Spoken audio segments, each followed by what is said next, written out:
Francis Weller, psychotherapist and author, is one of my go-to experts on grief.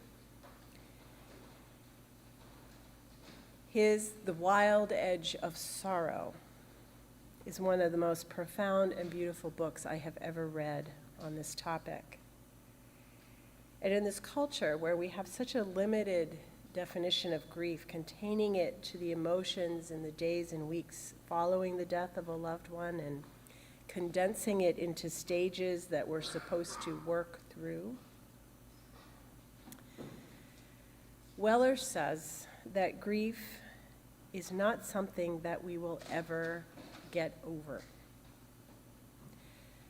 Not only is grief a physical, emotional, and mental experience in the face of loss, it is a spiritual path that we will navigate for the rest of our lives.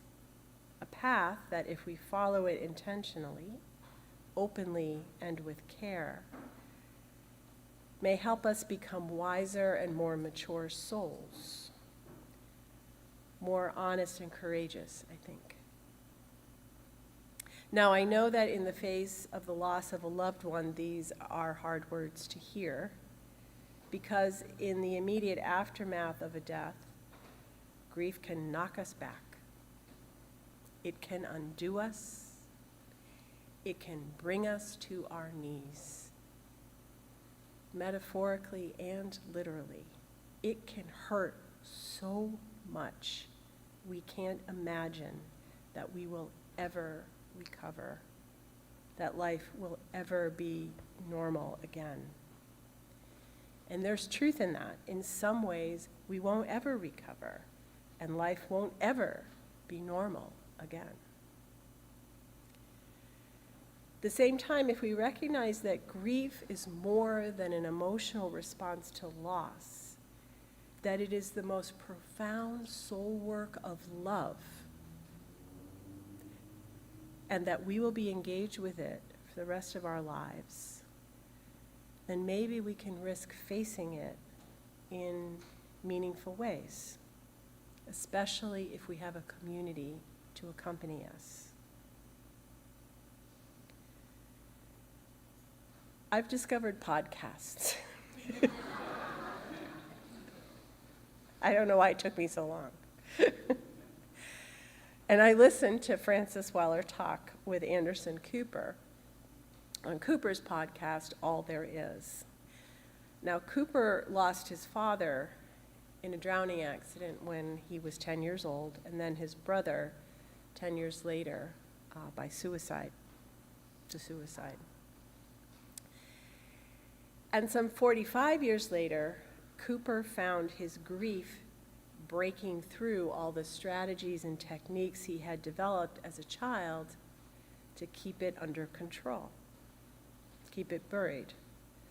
So he reached out to Weller, who helped Cooper metabolize his grief by encountering and embracing the child that Cooper became in the immediate aftermath of his losses, and helped the adult Cooper not only comfort, but separate from his 10-year-old self, grow up from his 10-year-old self, while encouraging him to comfort that child within him, assuring his younger self that it was okay to let go of staying in control of his emotions.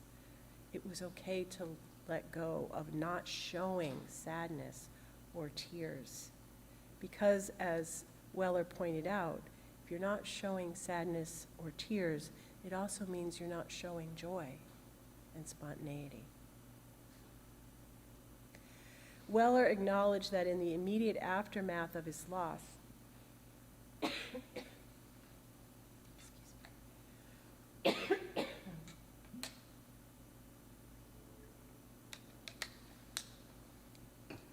hang on to every word.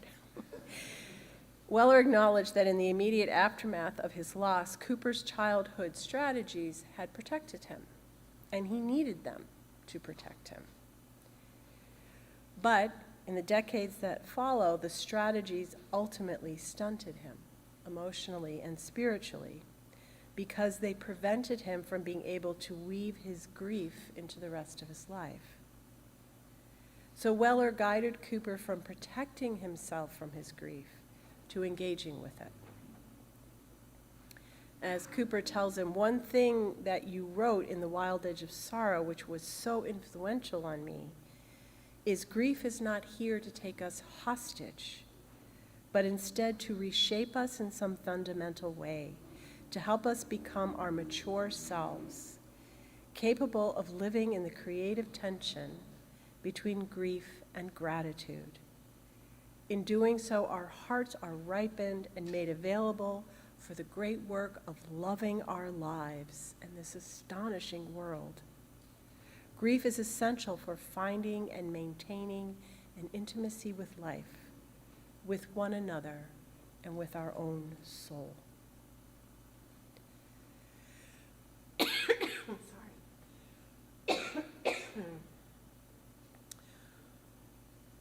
If grief hurts, and if it's hard, and if it means facing the loss of those we love, why would we ever want to engage with it?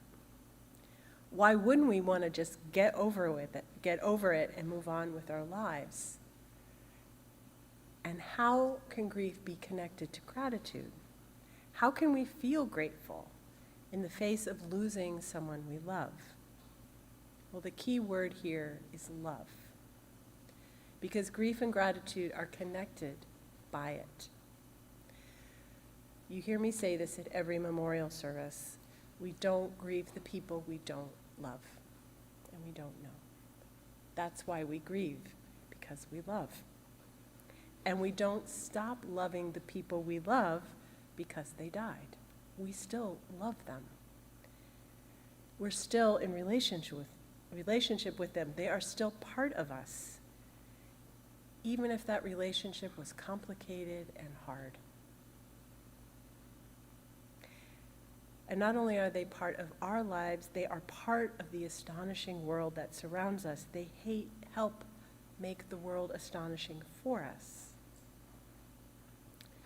So we can't just get on with our lives as if they never existed.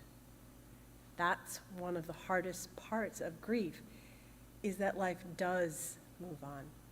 It does move on without them being present, and we fear forgetting and then losing them, our beloveds, forever, as the world just keeps going on without them, and still we love them.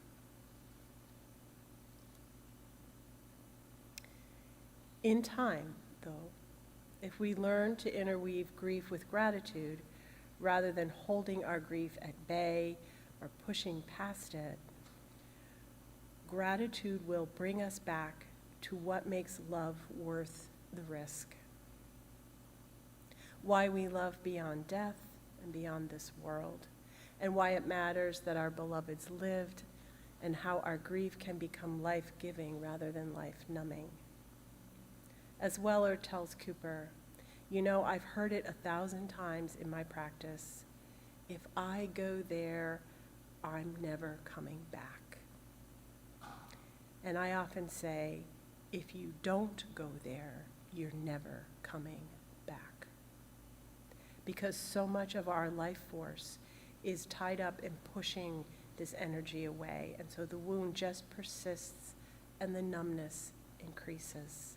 So it's really about coming into an inner intimacy with what is most vulnerable about our own lives, and developing some kind of compassionate friendship to those parts of us that need to be held and need to be brought back into some tiny semblance of community, even if it is just one or two friends.